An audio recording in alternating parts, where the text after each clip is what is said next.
Chapter 9. When I was 8, things changed. I think I knew Mom was going to have a baby even before she did. It smelled different, like new soap. Her skin felt softer and warmer. She picked me up out of bed one morning, then almost let me fall back onto the mattress. Whew, she said. You're getting awfully heavy, Melody. I'm going to have to start lifting weights. Her forehead had broken out in the sweat. I don't think I gained any weight. It was Mom who was different. She sat down on the chair next to my bed for a few minutes, then suddenly ran out of the room. I heard her throwing up in the bathroom.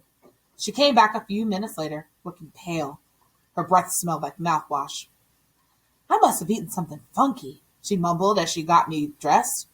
But I think she knew even then. I bet she was scared.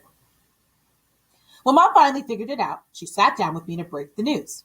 Melody, I have something wonderful to tell you. I did my best to look curious. You're going to have a baby brother or sister real soon. I grinned and did my best imitation of surprise and excitement. I reached out and hugged her. Then I patted her stomach and pointed to myself. She knew what I meant. She looked me right in the eye. We're going to pray that this little one is fat and fine and healthy, she told me. You know we love you, Melody, just as you are. But we're hoping that this child doesn't have to face the challenges that you do. Me too. From then on, she put Dad in charge of lifting me. And although she never talked about it again in front of me, I knew she was worried. She gobbled gigantic green vitamin pills, ate lots of fresh oranges and apples, and she had this habit of touching her bulging belly and mumbling a prayer. I could tell that Dad was scared too, but his worry showed up in funny little ways, like bringing Mom piles of purple irises, her favorite flower, or fixing her gallons of grape Kool-Aid or big plates of grapes. I don't know what made Mom crave purple stuff. Instead of watching hours and hours of the Discovery Channel, I found myself in my room staring at an empty TV screen, just thinking in silence. I knew that a new baby was really time-consuming. And I also knew I took up a lot of time. How would my parents ever have time for both of us? Then a really horrible thought popped into my brain. What if they decided to look into Dr. Hughley's suggestions? I could make the thought go away. One Saturday afternoon, a few months before the baby was born, I was curled up on our sofa, dozing. Mama put pillows around me to make sure I didn't fall off. Butterscotch slept nearby, and Dad's favorite jazz station played a saxophone snoozer. Mom and Dad sat together on the smaller sofa, talking together quietly. I'm sure they thought I was asleep. What if? Mom said, her voice tight. It won't be. The chances are so small, honey, Dad replied, but he sounded unsure. I couldn't bear it, Mom told him. You'd find the strength, he said calmly, but it's not going to happen. The odds are. But what if? She insisted, interrupting him, and for only the second time I could remember, my mother started to cry. Everything is going to be fine, my father said, trying to soothe her. We've got to think positive thoughts. It's all because of me, my mother said softly. I perked up and listened harder. What do you mean? Dad asked. It's my fault that Melody is like she is. Mom was crying really hard then. I could hardly make out her words. Diane, that's crazy. You can't hold on to that kind of guilt. These things just happen. I could tell Dad was trying to be reasonable. No, I am the mother, she wailed. It was my job to bring a child into the world safely, and I screwed it up. Every other woman on the planet is able to give birth to a normal baby. There must be something wrong with me. Sweetheart, it's not your fault. It's not your fault. I could hear him pull my mom to him. But Chuck, I'm so scared this baby's going to be messed up too, she said in a shuddering breath. Please don't go there. Don't even think like that, Dad murmured. Statistically, what are the chances? 2 children who... And I suddenly couldn't hear him anymore because my head was pulsing with the things I wanted to say but couldn't. I wanted to tell Mom that I was sorry she was so sad and so scared, that it wasn't her fault, that I was just the way I was and she had nothing to do with it. The part that hurt the most is I couldn't tell her any of it. During Mom's entire pregnancy, however, my parents' attention to me never wavered, even though, yeah, I worried that it would. Dad did lots more as Mom got closer to her due date. He did some of the laundry, most of the cooking, and all the lifting and carrying. I got to school on time every day, got my stories read to me every night, and the three of us waited and hoped and prayed.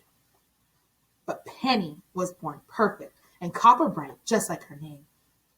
From the minute she came home from the hospital, she was a really happy baby. Mom truly did carry a little bundle of joy into the house. But I guess a new baby is rough on any parents, especially if they already had a kid like me at home. Sometimes there would be arguments. I could hear them through the bedroom wall. I need more help around here, Chuck, Mom would say, trying to keep her voice low. Well, you paid more attention to the baby than you do to me. If you'd help more, I'd have more time for you. With 2 kids and one of them Melody, it's not easy. I have to go to work too, or I have to go to work, you know. I have a job too. Don't throw that in my face. Plus, I'm up twice a night to nurse the baby. I know. I'm sorry, Diane. Dad always softened let Mom win. I'm just so tired all the time, Mom would say, her voice muffled. I'm sorry. I'll do better, I promise. I'll take off work tomorrow and take care of both girls. Why don't you go catch a movie or take Miss Valencia out to lunch? It would get quiet once more, but even so, somehow I always ended up feeling a teeny bit of guilt. Life sure would be easier if they had only one child, one with working parts. I once got one of those electronic dolls for Christmas. It was supposed to talk and cry and move its arms and legs if you pushed the right buttons. But when we opened the box, one of the arms had come off, and all the doll did, no matter which button you pushed, was squeak. Mom took it back to the store and got her money back. I wonder if she ever wished she could get a refund from me. But Penny really was a perfect baby. After just a few months, she was sleeping through the night and smiling through each day. She sat up exactly when infants are supposed to, rolled over right on schedule, and crawled on cue. Amazing. And it seemed so easy. Sure, she fell on her face a few times. Once she got it, she was off. Penny zoomed around like a little wind-up toy. She learned that the toilet was fun to splash in, and that lamps will fall if you grab the cord. She learned that golden retrievers are not ponies, peas taste funny, dead flies on the floor are a no-no, but candy is really good. She laughed all the time. She learned her sister Melody couldn't do what she could do, but she didn't seem to care, so I tried not to care either. Dad and his camcorder followed Penny around like the paparazzi follow a rock star. We had hundreds of hours of footage of Penny being cute and doing adorable things. Well, I admit it. Sometimes I got kind of sick of watching a new video every time she learned something new. It sort of sucks to watch a baby do what you wish you could do. Penny holding her own bottle. Penny feeding herself teeny tiny Cheerios from her high-chair tray. Penny saying, Mama and Dada, just like the babies on Sesame Street. Penny crawling on the floor and chasing butterscotch. Penny clapping her hands. How did her little brain know how to tell her to pull herself up to a standing position, to hold onto the sofa for balance? How did she know how to stand on her own? Sometimes she'd fall over, but then she'd pop right back up. Never ever did she lie there, stuck like a turtle on its shell. Dad still did our nighttime reading, but now it was Penny who snuggled on his lap. I was too big and too hard to balance, so I sat in my wheelchair and my dog at my feet as the two of them read stories I knew by heart. Butterscotch still slept only in my room. I liked that. It really did make me glad to know Penny was learning the same books I loved so much. I wondered if she was memorizing them. Probably not. She didn't need to. I think Penny's third word was Dee. She couldn't quite say Melody, but she got the last part. I loved it when Mom put Penny in bed with me after her morning bath. She grabbed me and planted wet baby powder smelling kisses all over my face. Dee, she'd say again and again. By the time she was 1 year old, Penny could walk. She wobbled all over the house on her fat little legs. She fell a lot, dropping down on her butt and laughing every time she did. Then she'd get back up and try it again. That was something I'd never get to try.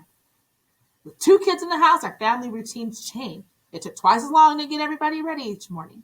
Mom made sure Penny was dressed in pretty little outfits every day, even though she was just going next door to Miss V's house. My clothes were okay, but I was noticing that lately they were more useful and cute. Mom seemed to be choosing them by how easy they'd be to get on me. It was kind of a bummer, but I knew I was getting heavier and heavier to lift, so changing me was harder. I probably should mention that feeding me is a real process. I can't chew very well, so I mostly get soft foods like scrambled eggs or oatmeal or applesauce. Since I can't hold a fork or a spoon, I try to keep dropping them.